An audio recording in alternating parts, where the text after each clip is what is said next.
Fester. Call in and participate.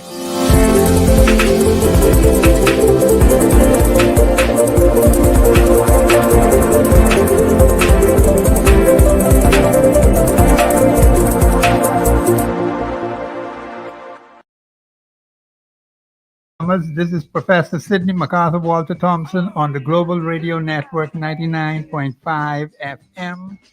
This is a great day to be in the Commonwealth of the Bahamas. This is now 2025. You know, 2024 just went. And for some, it was a very bad year, very hard year. And I hope people have left all of those things behind. But of course, beginning the first day of 2025, we've had a number of accidents that have occurred. I understand a baby boy was injured and he died from his injuries. That had happened in Grand Bahama. So Bahamians, I hope this year will be an excellent year for all of us. I hope that you have come prepared to solve the major issues that affect the Bahamian people in the constituencies as well as the nation as a whole, because a lot of you have been talking about things that affect you, but Bahamians, the time has come for you to put your money where your mouth is. And you're going to be challenged, you're going to be tried, you're going to be tested, and we're going to see exactly what you are made out of. Because Bahamians, we cannot afford to lose any more time. You're going to find that January the 10th would make 51 years and 6 months since independence. And what have we achieved over that 51 years and 6 months? We have to take this thing very seriously because the country is fraught with all kinds of major problems and constituency problems. And a lot of people have been complaining about conditions in the country and what the government should be doing from what they should not be doing.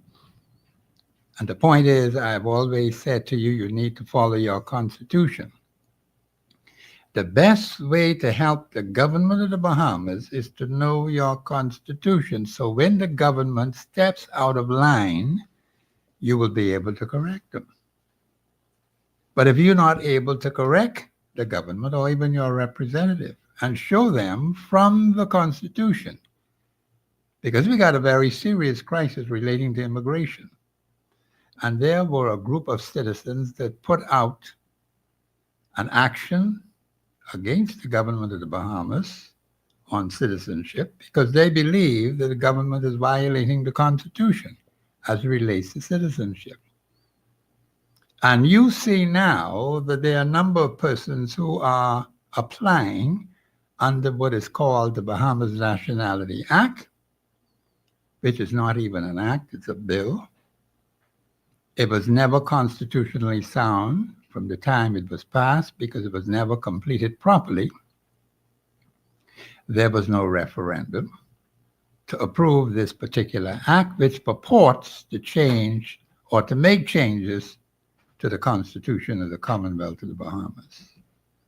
And we have the evidence and we have the proof. And the thing is, Bahamians, you have to wake up quickly because the papers are filled with persons trying to be naturalized. There's no such thing in our Constitution for persons to be naturalized. Naturalization ended in July of 1974. And naturalization was specifically designed for persons who were citizens of the United Kingdom and colonies who were in the Commonwealth of the Bahamas. And perhaps maybe a few of them did take up citizenship in the Bahamas, but most of them went back home. They didn't stay here. So that ended July of 1974, 1 year after independence. So they had to make up their mind whether they wanted to be citizens or not. And that's the end of that day. There's been no referendum to bring it back, but they're using the Nationality Act, which is called the Nationality Act, which is not an act, And you have a lot of people clamoring, and a whole lot of people are now applying, strangers, foreigners, aliens, and outsiders, applying to be citizens of the Commonwealth of the Bahamas. Bahamians, we have a whole lot of people who don't need to be here, but yet they're getting strips of paper with a signature on it saying they're citizens. Now, this is something we are taking very, very seriously. We're going to have to prevail, and we're going to have to do some unusual things which are constitutionally sound to get the message across to the Bahamian people. And you have your role to play, Bahamians. This is not a job for one or two persons. When you look Article 24.1, it talks about the collective will of a people coming together to protect their interests. Do you have an interest to protect nationally? Yes, you do. Do you have an interest to protect in your constituency? Yes, you do. Are you prepared to do that? Are you prepared to leave it up to a particular personality who may be a party personality, but sitting in a parliamentary seat, but not getting parliamentary representation for that particular constituency? Because there's a big difference. An individual can be a member of a political party and sit in a parliamentary seat and never ever give parliamentary representation to that constituency. Because when you look at your constitution says, Article 52.1, Parliament may pass laws, and three specific things are mentioned: for the peace, 1, order, 2, good government of the Commonwealth of the Bahamas. Now, you could look at that from the national level as well as from the constituency level and see whether there's any peace, any order, any good government at the constituency level and at the national level. And if that is happening, then my question is this: what major constituency problems have been solved in your particular constituency over the last 51 years? And these are the clear-cut benefits that come to you as a result of these major constituency problems having been solved. That's the first question. The next question is this: what major national problems have been solved through the government of the Bahamas over the last 51 years and 6 months? And here are the clear-cut benefits that come to the Bahamian people as a result of these major national problems having been solved. Now, those are the two questions I'm concentrating on today. I'm not going to anything outside of that. Producer, I hear you. So, caller, just hold the line. I want to make this point. This is a brand new year, 2025. We don't want to throw it away as we did 51 years and 6 months. We wasted a lot of time, Bahamians. We've got to correct ourselves. And we have the Holy Bible, and we have the Constitution. That is our foundation.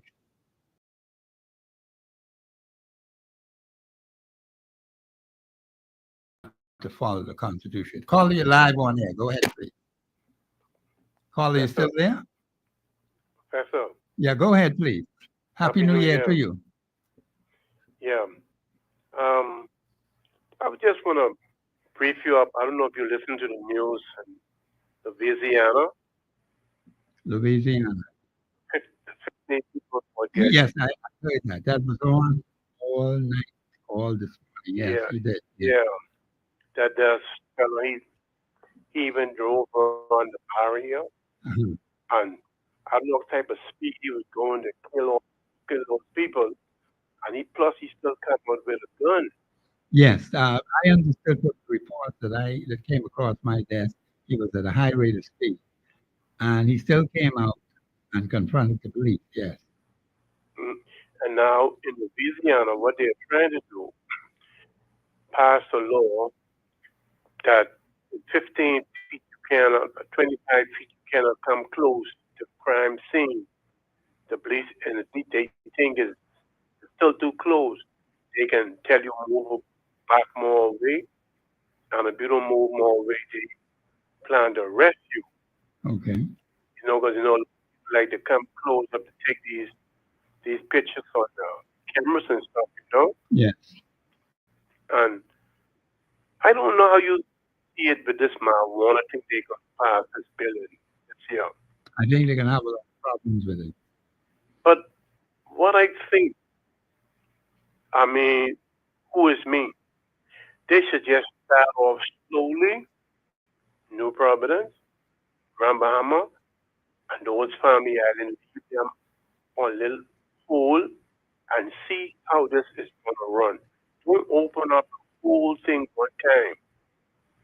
You see, so just take the time and do it step by step, island by island, and then see how it's going to run because some of those islands, yes, may have gone up Yes. 300 people. Yes.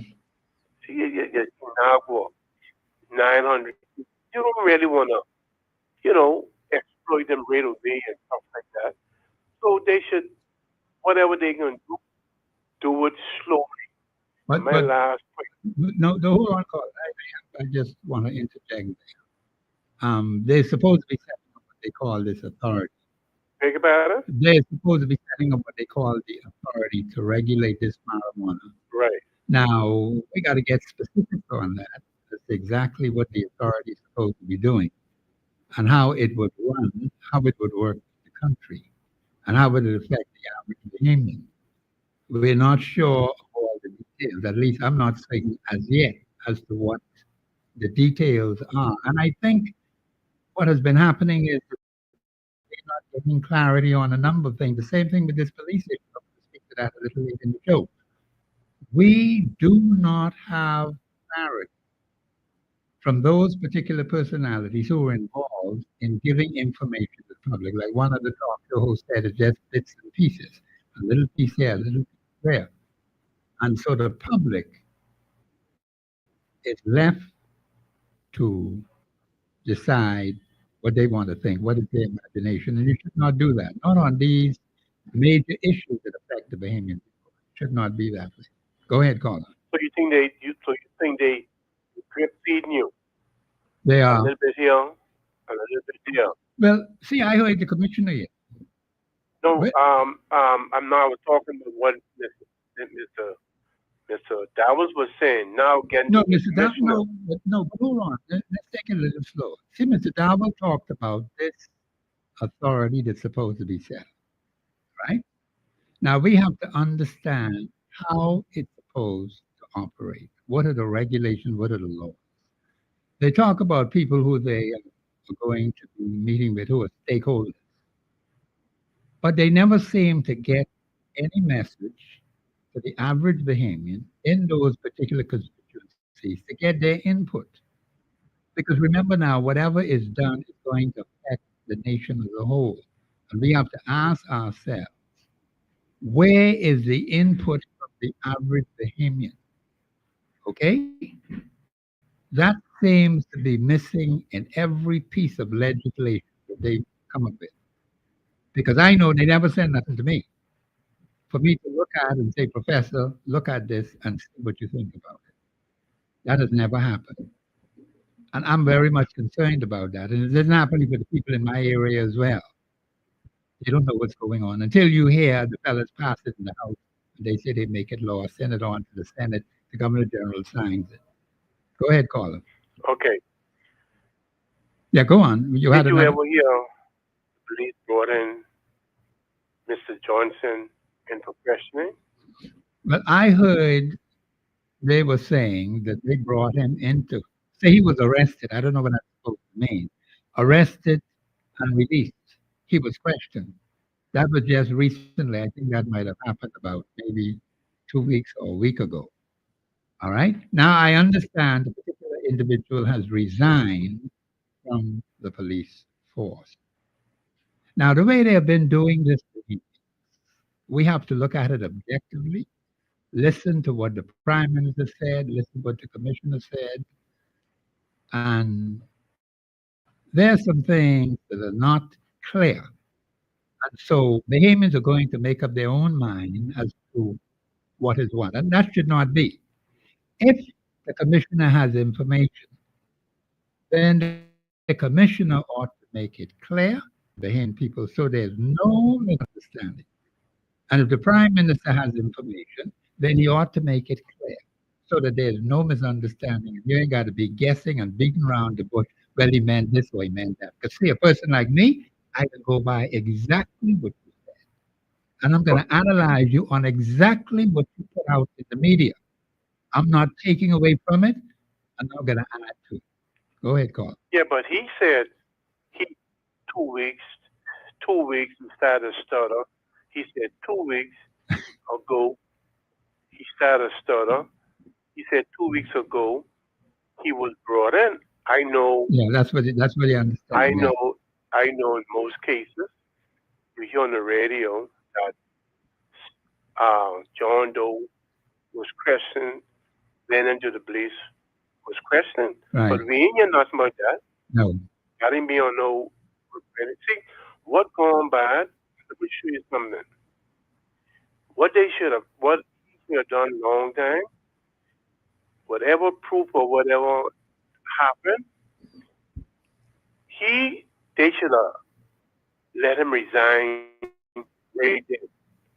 This thing would have been finished with. Well, where did this man resign? Well, This police officer. I think the week before. It's that week during the Christmas time. See, the thing is, you didn't get. But it didn't come on the radio. But see, but what I'm saying. Okay, go ahead. By the time this happened, if they'd have let him resign, this problem would have been finished with this. Okay. You see, and now the pressure's on this next commissioner or the DP for them to now to bring him and others into questioning and stuff like that. Which and this mess could have been finished a long time if they just to say, look here, come here, man, you gotta resign and take your money and go. That would be finished now because I said from the break, ain't nothing coming out of this. I said that, and I don't believe nothing still is going to come. But then, a couple of things is there. He was supposed to report to the Bahamian people on Mr. Johnson before the end of the year, or by the end of the year. The year has now passed, right? We're in a new year. We understand from statements he just made that there are some 4 or more persons on the police force who are implicated in something. Now, what that's supposed to mean? That's additional information now. Plus, we understand that he said the report on Mr. Johnson is now with the Director of Public Prosecution. I can speak to that. See, I know there's a lot of talk about independence of the Director of Public Prosecution, but I'll deal with that later in the show. The point is that he is saying we were supposed to hear from him about this particular personality. Now we're hearing that the report was turned over to the Director of Public Prosecution. Right. Right? And then now we understand this particular individual is supposed to be in office. A new individual is supposed to be coming in. I just understand it's supposed to be tomorrow. I just heard yesterday that they're having some police headquarters. I'm going to speak to that because some things have been going down which have not been beneficial to the people of Fort Gas. I have to speak to that. It's been going on for decades, and it has never been corrected by any commissioner. Now, do you have 2025 dollars? What do you mean? Because there's a pastor is saying this year, 2025, if you want God guidance God's blessing. And if you want God to deliver you, you must sow the seed of $2,025. The question you have to ask is one, is it constitutionally sound, the statement that he made? And number two, is it biblically sound? Number three, is it legally sound? Both of them, it's not. Okay, all right. But Well, that's the end of that matter. but see, it goes to show you when we open that Bible, we see some of these same character that was taking place back there Yes. is happening today. Where you, man, anyway. Anyway, Okay. thank you, yeah? Yeah, thank you very much. We got another caller on the line. Call the live one. Go ahead, please. Hey, what's happening? Happy New Year to you. Yeah, happy New Year to you and happy New Year to Thomas and happy New Year to you. But now, Professor, listen here. I stand on Article 24. But it Okay. says we are solid Christian nation, right? I got it in the Constitution. Let's be legalized weed in the country. Can we Okay. say to the country we not Christian anymore? Because we's a Christian nation. And you cannot legalize marijuana. That's what people smoke. You're bad boy, smoking weed by yourself. That's Yeah. up. I want to let how you just say to the powers that be, I would be respectful. We are not ignorant because nowhere you can legalize marijuana and article the Dangerous Drug Act 2000 stands. Yeah, This you is always what talk they about say. that. Yeah. This defend the country. This will affect this. Anyone, I got this and I got the copy. I got the police logo on it. In fact, I will say this before I go to my point. We have a woman in mission of police. I put out woman mission. The days are rough and set. You ain't gonna go around her with no foolishness. They got the police, whatever the seal on the Drug Act 2000. So what you gonna do? You can legalize it for a couple of bad boys and move that. So anyone to be catch corrupt, be all corrupt. No. Being all corrupt. Being a person is who's doing this drug. So put this Dangerous Drug Act 2000 on them. So we can I'll get ready to be him and all. That someone think he's stupid. I don't know how even it is. You can legalize the weed, the smoke for the bad boys, and if people smoke weed, you ain't no law to do that, but you are a bad boy. So you can legalize that so we can move this dangerous act and we can sit right down and say everything's good. That's stupid. We are moving that. You cannot move just to protect the nation. Not like the this is not you cannot move the Dangerous Drug Act 2000. Have you moved that? When someone do a drug and you could put this as the would have got said. This was all politicians. Anyone in government that you making any job when you can't show it to the government. Who will know the world of you? Someone Yes. takes the payments of someone my hand on that one. I show it. I go on. Okay, well, thank you. Thanks for your contribution. Yeah. Delighted to see that people are beginning to look carefully. In fact, I got to examine that act, the Dangerous Drug Act of 2000. But I always start with the Constitution. The Constitution is the supreme law of the land. This Constitution has been violated from its very inception. 51 years and 6 months up to January the 10th of this year.